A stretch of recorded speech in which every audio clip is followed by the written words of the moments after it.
살아계신 하나님 감사합니다. 오늘 새 날을 허락해 주시고 새 은혜를 부어 주시려고 주의 말씀 앞에 저희들을 깨워 주시며 하나님을 바라볼 수 있는 축복의 시간을 허락해 주셔서 감사합니다.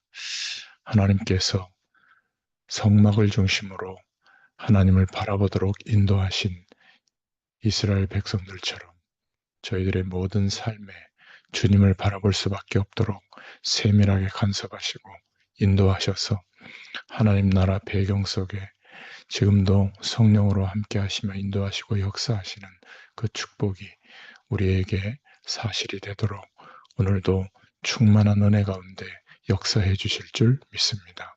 이 은혜를 체험하는 또 한 날이 되게 하여 주옵소서. 오늘도 함께 하실 줄 믿사옵고 예수님의 이름으로 기도드렸습니다. 아멘. 네, 우리 하나님 말씀은 출애굽기 37장 25절부터 29절까지입니다.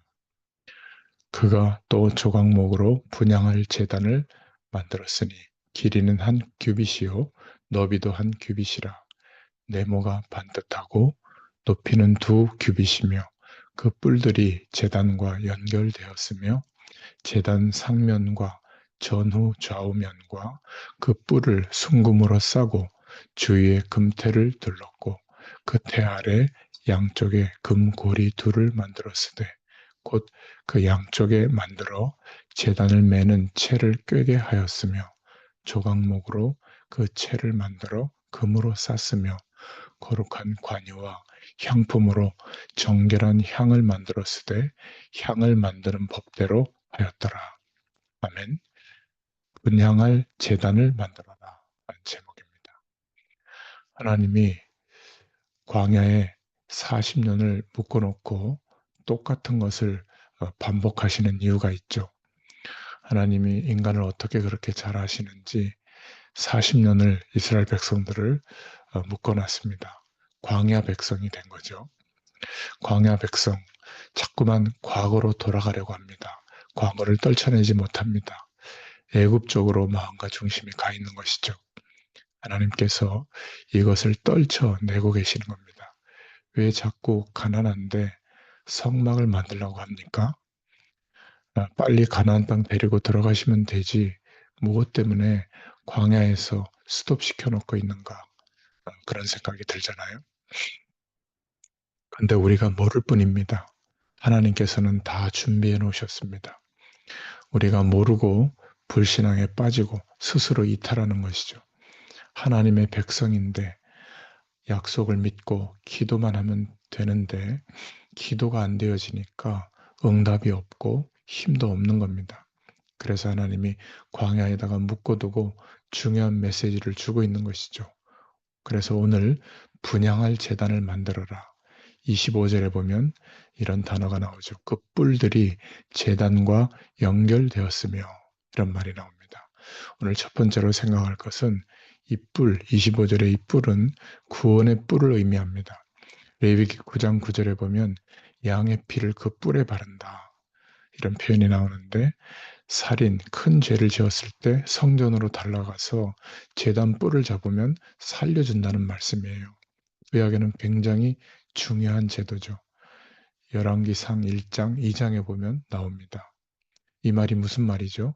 내가 죽을 뻔했는데 수양 때문에 살았다. 이삭이 모리아산에서 경험했던 내용이죠.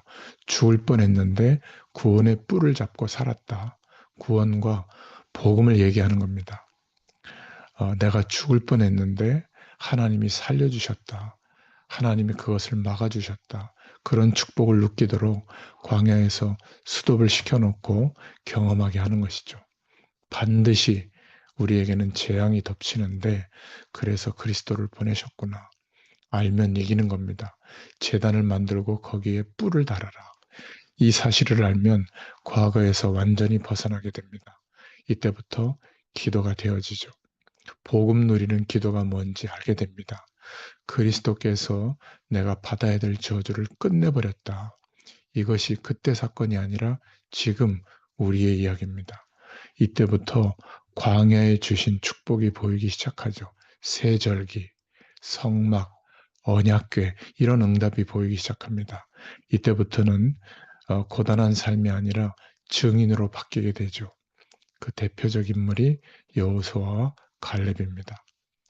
저와 여러분의 가문이 어떻게 흘러왔는가 그리로 가게 됩니다. 그래서 그리스도의 언약을 잡아야 돼요. 인간은 모르면서 자기는 열심히 삽니다. 열심히 애굽으로 가죠. 가지 말라는 겁니다. 이러한 것을 깨달을 때 하나님의 역사가 일어납니다. 오늘 제단 뿔을 만들어라. 굉장한 배경이 있는 겁니다. 이것을 모르면 우리 생에 걸어가는데 계속 이상한 길로 가게 되는 것이죠. 두 번째, 27절에 보니까 고리를 만들어라.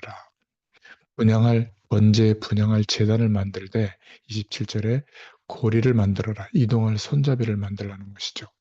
어디로 가야 하죠? 나중에 가나안 땅으로 가야 됩니다.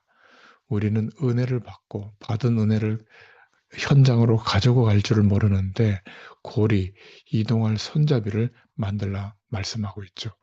우리가 받은 축복을 혼자 있을 때 우리의 현장으로 가지고 갈 줄 알아야 됩니다.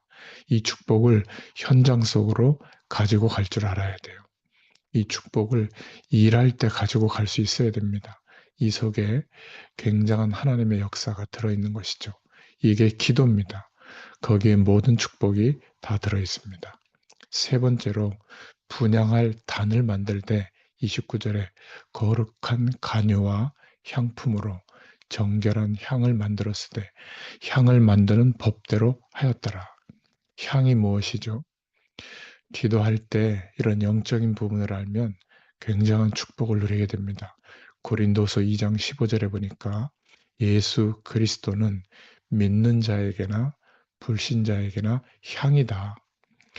사람들이 예수의 피로 말미암아 흑암 세력을 이긴다. 이런 말을 어렴풋하게 들었는지 옛날에도 보면 귀신을 쫓아낸다고 팥을 뿌리고요. 불신자들도 뭐 듣기는 들었는지 향을 피워요. 그런데 그리스도의 축복은 모르죠. 계시록 8장 3절부터 5절에 우리가 기도할 때 그 기도가 향과 함께 하나님 앞에 있는 보좌 앞으로 간다. 우리의 기도가 향 되시는 그리스도와 함께 보좌 앞으로 가게 됩니다. 기도가 담기는 그릇이 있다고 하죠. 기도할 때 하나님이 천사를 보내서 심부름을 하게 하십니다. 이것을 아는 사람은 기도할 수 있죠. 더 중요한 것은 그리스도의 향과 함께 올라간다. 저와 여러분의 기도가 복음과 함께 그리스도와 함께 하나님께 올라가는데 영적인 부분을 알면 어마어마한 기도의 축복을 누릴 수 있습니다. 포기하지 마세요. 내가 하나님의 능력을 체험할 기회입니다. 기도가 무엇인지 알게 하시는 것이죠. 병이 든 염려를 계속하기 때문에 병이 더 깊어지는 겁니다. 하나님께 맡기고 하나님 나에게 성령의 충만함을 주옵소서. 모든 것을 하나님께 맡깁니다. 병도 맡깁니다. 나에게 하나님의 능력으로 충만케 하옵소서. 오늘 이 아침에 짧은 시간이지만 내가 하나님께서 현장의 능력을 가지고 가라고 나를 부르셨구나. 그게 고리를 만들어라. 여러분이 기도하는 만큼 하나님께서는 주의 사자를 보내셔 하나님의 역사를 하고 계십니다. 보좌 앞에 그릇이 있다. 기도하다가 의심하지 마세요. 기도는 육신적인 게 아닙니다. 기도할 때 천사를 보내셔서 하늘 보좌의 역사가 일어납니다. 성경의 제일 중요한 부분이 이런 부분인데 이런 것을 빼버리면 기도가 될 수가 없죠. 하나님이 그래서 40년 동안 광야에 묶어두신 거예요. 기도하는 순간 복음 가졌기 때문에 그 향과 함께 주의 천사를 보내시고 보좌의 그릇에 담기게 됩니다. 어쩌면 그렇게 영적 문제가 똑같이 가는지 인간은 참 어쩔 수가 없죠. 이것을 차단시켜야 된다. 제단 뿔을 만들어라. 오늘 분양할 제단 상입니다. 이 축복을 가지고 현장으로 가야 되니까 고리도 만들어라. 아주 중요한 향. 이 말은 기도의 축복이죠. 기도할 수 있다면 하나님은 주의 사자를 보내셔서 분명히 역사하십니다. 오늘 어떤 결론이 나야죠? 이것을 평상시에 누려라. 일회용이 아니라는 말입니다. 사람의 눈에 안 보이는 힘을 하나님이 주십니다. 평상시에 이 축복을 누리는 데서 우리의 중요한 응답들이 나오죠. 결단을 내리시기 바랍니다. 아무것도 할 수 없어도 괜찮다. 나는 실패했어도 할 수 있다. 하나님이 역사하시면 가능합니다. 하나님이 우리와 함께 하시면 가능하죠. 이게 기도요, 복음의 능력인 줄로 믿습니다. 기도합니다. 하나님 감사합니다.